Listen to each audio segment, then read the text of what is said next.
Hey Rebel Rouser, I'm Alan Voivod and this is Star Wars 7x7. We're at episode number 1755 today and thank you so much for joining me for it as always. First of all, if you had a chance to check out the Rise of Skywalker panel, whether you saw it while you were at Celebration or you caught it on the live stream, it may have occurred to you that not everybody was there. All the announced actors, it's a longer list than what we've actually seen. Of course, Adam Driver wasn't there. This is kind of par for the course. But Lupita N'yongo was also not there. Domhnall Gleeson was not there.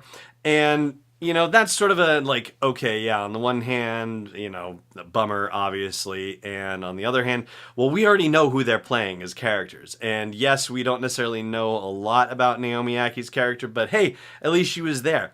But there were three people who were not there. So Keri Russell has appeared on various shows and was actually grilled by none other than Stephen Colbert himself as to the nature of her character in the Rise of Skywalker, and she was not giving up any details whatsoever. Richard E. Grant, however, has denied that he is playing the character Grand Admiral Thrawn, so that right there is set. And one of the things that he did say was that when they explained the character to him, when J.J. Abrams explained the character and told him the name of the character, that the room went upside down. That was how Richard E. Grant described the experience of being invited to play the character that he was invited to play in The Rise of Skywalker. And I gotta tell you, this one I'm having a little trouble with because he talks about being a fan of Star Wars, and so the implication that, you know, one immediately would like to jump to is that if he had that experience finding out who he is playing, it seems to suggest that the character is a recognizable one, that it's someone that you and I have heard of. And I got to tell you, I've been racking my brains on that. And, you know, it's really hard to roll with a statement like that because when somebody says they're a fan of Star Wars, that can mean a lot of different things. I mean, they could just be into the movies. They might also be into TV shows. They might be into books. They might be into comics. They might be into video games. It's really hard to say. And so, you know, sort of the default, I think, for anyone, you know, that you hear that statement from, if they're not qualifying it, means that they got to be talking about the movies. And if they're talking about the movies, then that really does kind of narrow the characters down. But 30 years onward from the events of the original trilogy, who is left? Who is left to trot out?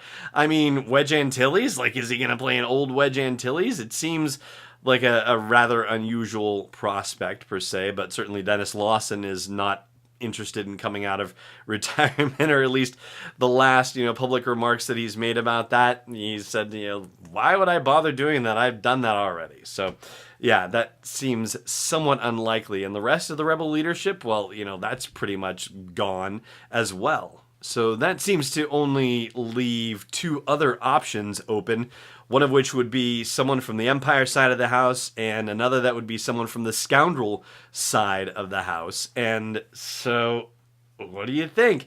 I am not going to go out on a limb and say that this is what Boba Fett looks like after having crawled out of the Sarlacc pit 30 years later. I'm not willing to go to that degree. And but, you know, who else is there? I mean, as far as the Empire goes, if it was somebody from the Empire, well, they pretty much all got wiped out at the end of Return of the Jedi as well. I mean, Admiral Piet is gone, right? And, you know, who else? Moff Jerjerrod died on the Death Star, and every canon novel that we have that is, you know, that takes place after Return of the Jedi, it's not really including any major Empire characters with whom we were familiar with from the movies. So, yeah, your guess is as good as mine. I think I'm down to Boba Fett, but I'm not willing to say that they're going to do that with Richard E. Grant. That seems absolutely ridiculous. And then there's the question of Matt Smith. So Matt Smith has actually said, and I will give you the exact quote in a moment, that he's not in episode 9, which is a little bit head-scratching, but he was never confirmed for episode 9, so we should probably start there. When they made the cast announcement about episode 9, he was not included in that list.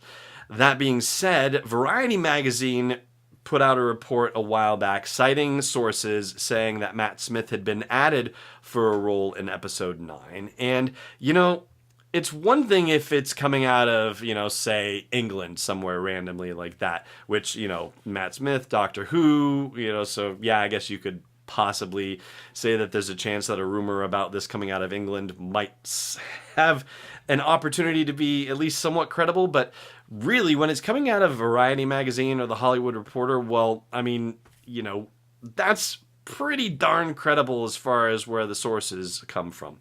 But there was a piece that was done in the Los Angeles Times about Matt Smith and being in a Robert Mapplethorpe movie. And of course, because you know how this goes, if he is rumored to be attached to Star Wars, then they're going to ask about Star Wars. And here's exactly the phrase that they quoted in the article. He says, "As far as I can tell, I'm definitely not." That's the quote-unquote in the LA Times article where it talks about whether he's in Star Wars, and maybe he's not, although the article does flag the fact that he is good at keeping secrets, according to Doctor Who.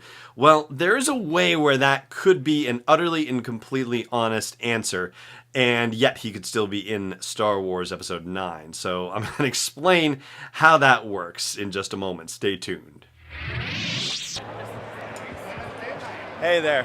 If you're enjoying all the coverage that I'm bringing you from Star Wars Celebration and what I do every single day for you at Star Wars 7x7, I hope you'll consider putting something in the tip jar at patreon.com/SW7x7. $1, $3.27, $5.01 or more.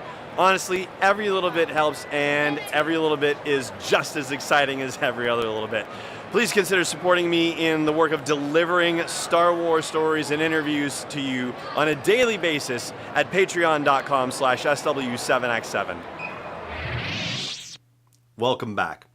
So, how Matt Smith could not be in Episode 9 and yet be in Episode 9? Well, Steven from Roku Depot, who I happened to meet for the first time in person at Star Wars Celebration Chicago. It was really awesome to meet you, Steven. Thank you so much for taking the time to say hi. He actually attended the Droids and Animatronics panel at Star Wars Celebration Chicago. It was one that I did not happen to get to myself. And among the other things that they talked about in there was how the motion capture stuff is being used to do animatronics in the movies. And so it's entirely possible that Matt Smith could be a motion capture character or a CGI character, and, a practical effects character where it's an animatronic creature that is in a scene and is actually controlled by someone in a motion capture suit off screen. And this would essentially mean that you could kind of be in Star Wars without being in Star Wars, because you're wearing the suit and you're acting out the character, but you are not physically in the movie. And, he could be talking and voicing the character and be in the movie that way. And so, yeah, it could just simply be a situation where they're talking about the letter of the law, not the spirit of the law, if you will. Like, I'm not in the movie, like physically my body isn't in the movie, even though he's portraying a character in the movie. So there is definitely a way that it could actually be legit that he is in Episode 9. So we're just going to have to wait and see how that pans out. But thank you, Stephen, for that suggestion and for sharing the information about the Droids and Animatronics panel with me. That might lend some interesting insight into that whole situation.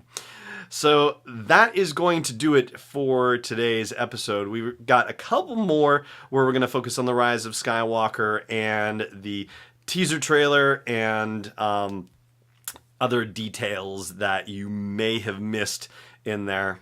But for now, we're going to call it a day on today's episode of the show. And thank you again so much for joining me for it. And may the Force be with you, wherever in the world you may be. This podcast is not endorsed or sponsored yet by Lucasfilm Limited, Disney, or 20th Century Fox. It is intended for entertainment and information purposes only. Star Wars, the Star Wars logo, all names and pictures of Star Wars characters, vehicles, and any other related Star Wars items are registered trademarks and/or copyrights of Lucasfilm Limited or their respective trademark and copyright holders. May the Force be with them. All original content is copyright 2019 by Star Wars 7x7. We hope you love it.